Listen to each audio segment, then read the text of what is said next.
बने दुल्हा छब देखो भगवान की, दुल्हन बनी सिया जान की।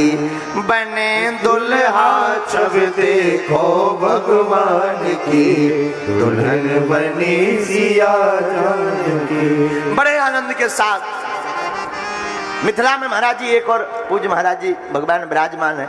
मिथिला में महाराज जी एक और बात है, मिथिला में एक जगह रामलीला हो रही थी। रामलीला में एक महात्मा जी रामलीला का दर्शन कर रहे थे। रामलीला के प्रसंगों में जब रामलीला का वर्णन भगवान के विवाह तक आया, विवाह के बाद हमारी मैया जानकी जी का विदाई का समय आया, वो महात्मा श्री किशोरी जी से बड़ा प्रेम करते थे, श्री जानकी जी से खूब अटूट प्रेम करते थे। श्री किशोरी जी को अपना पुत्री मानते थे। आहा, और पुत्री भाव में श्री किशोरी जी को प्रेम करते थे। देखो याद रखना, भगवान से कोई ना कोई नाता अवश्य होना चाहिए। भगवान को पाने का कोई ना कोई संबंध अवश्य होना चाहिए, चाहे भाई का संबंध हो, पिता का, माता का। लेकिन धन्य है मिथिला के महात्मा जो श्री किशोरी जी को अपना पुत्री मानते हैं। धन्य वहां का भाव। तो रामलीला में जब श्री भगवान श्री सीताराम जी की विदाई की बात आई कि श्री किशोरी जी अब मिथिला को छोड़ करके जा रही हैं, पिता माता मिथिलापुरी को छोड़ करके जा रही हैं, तो तत्क्षण ही उन महात्मा का शरीर कांपने लगा, झरझर करके आंखों से अश्रु धारा बहने लगी। बात तो सही है, संसार का कोई भी पिता कितना भी कठोर क्यों ना हो, कितना भी कठोर हृदय का क्यों ना हो, पर याद रखना जब बेटी की विदा होती है तब उसकी भी आंख भर आती है, उसका भी दिल पसीज जाता है।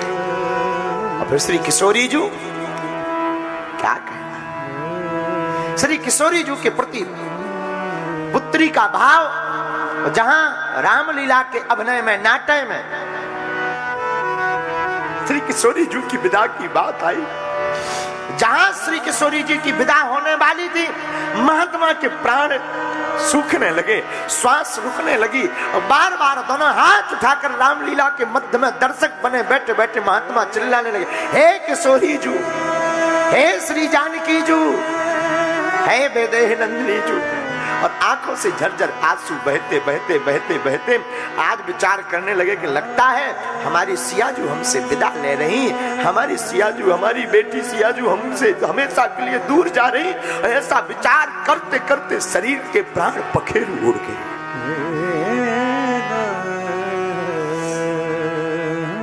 प्राणांत हो गया। धन्य है महात्मा जी का संबंध, भगवान से नाता धन्य है इनका। दीनानाथ अनाथ का भला मिला संयोग। भगवान से नाता अगर किसी भक्त का हो, भगवान उस नाते को निभाते चले गए, किसी भी प्रकार का नाता। जगन्नाथपुरी में रहने वाले पूज्य श्री माधवदास बाबा, क्या अद्भुत महात्मा। महाराज जी इनकी कभी कथा पढ़िएगा, हृदय फूट पड़ता है। वाह वाह वाह। जगन्नाथपुरी में रहने वाले श्री माधवदास बाबा,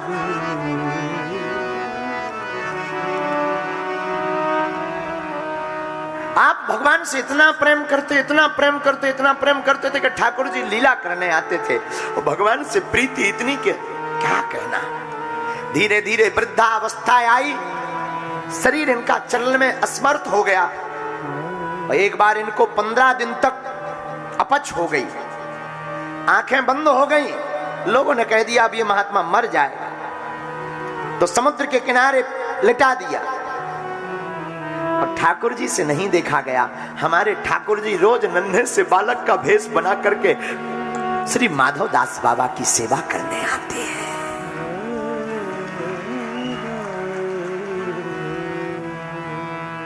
धन्य है इन महात्माओं के भाव, धन्य है, धन्य है इन साधुओं के भाव, धन्य है, धन्य है जो भक्त भगवान को अपना कुछ मानता है, भगवान उस नाते को निभाने के लिए दौड़े चले आते हैं।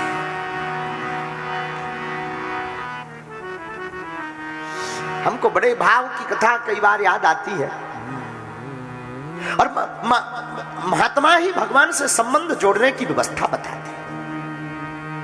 महात्माओं के पास भगवान से संबंध जोड़ने की व्यवस्था है, क्योंकि भगवान के संबंध में महात्मा इतने डूबे रहते हैं कि वही बताते हैं।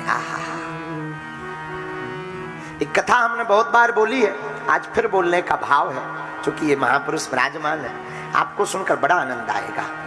आप लोगों ने सुना होगा, गुरु गोविंद दो खड़े में काके लागू पाए, और बलिहारी गुरु आपने गोविंद दियो मिलाए। हम 3 दिन से कथा में पुकार पुकार के कह रहे हैं तुमसे, नागपुर के पागलो, हमने जीवन का तुम्हें वो मंत्र बताया है कि तुम्हारी जिंदगी में 4 चांद लगा देगा। तुम अगर भक्त नहीं बन पा रहे, तुम भक्त नहीं हो पा रहे, तुम डूब नहीं पा रहे भगवान की भक्ति में, कोई दिक्कत नहीं, ऐसे महापुरुषों के चरणों को पकड़ लो, इन पर जब कृपा होगी तुम पर भी कृपा बरस जाएगी। भगवान के प्यारों के चरणों को पकड़ लो, इन संतों के चरणों को पकड़ लो। आहा, गुरु के चरण को जो पकड़ता है उसको गोविंद मिलते ही मिलते हैं। गुरु का मतलब ये नहीं कि कान में दीक्षा दे तब गुरु, गुरु का मतलब ये है कि जिनकी वाणी से, जिनके विचार से, जिनके व्यवहार से तुम्हारे अंदर भगवान की भक्ति जागृत हो, वही गुरु है।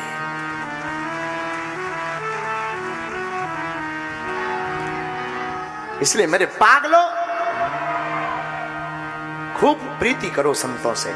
आजकल हम लोगों ने संतों के प्रति कुभाव रखना प्रारंभ कर दिया। अरे महात्मा तो कमाने ढिगाने के ढोंगी पाखंडी होते हैं, क्षमा करिएगा, 5 उंगलियां एक सी नहीं होती, कुछ हुए हैं, कुछ होंगे, पर सब नहीं होंगे, याद रखना।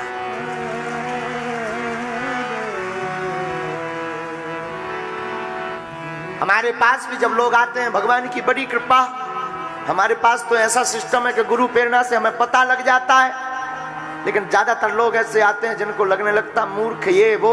लेकिन सच बतावे भैया, आपके भाव ठीक है, हम तो नालायक मूर्ख हैं, पर हम अपने जीवन में जो भी आज बैठे हैं इन संतों के वरद हस्त के कारण ही बैठे हैं।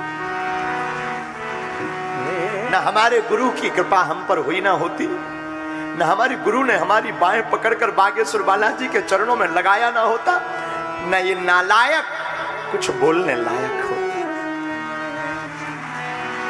कहां हमारे जैसा, हमारे नाम के कितने लोग नहीं है, हमारी ही जन्मतिथि पर जन्मे कितने लोग नहीं है, पर कोई होटलों में प्लेटें साफ कर रहा, तो कोई भिक्षा मांग रहा, और एक ये है कि हम आपको भगवान की वार्ता सुना रहे हैं। आपके नाम के कितने लोग नहीं है, और इस नागपुर में कितने लोग नहीं है, लाखों लोग, पर भगवान की कथा की धारा में सब नहीं डूबे। जिन पर गुरु कृपा थी वो यहां आकर बैठ करके डूब कर आनंद लेकर जा रहे हैं। आहा,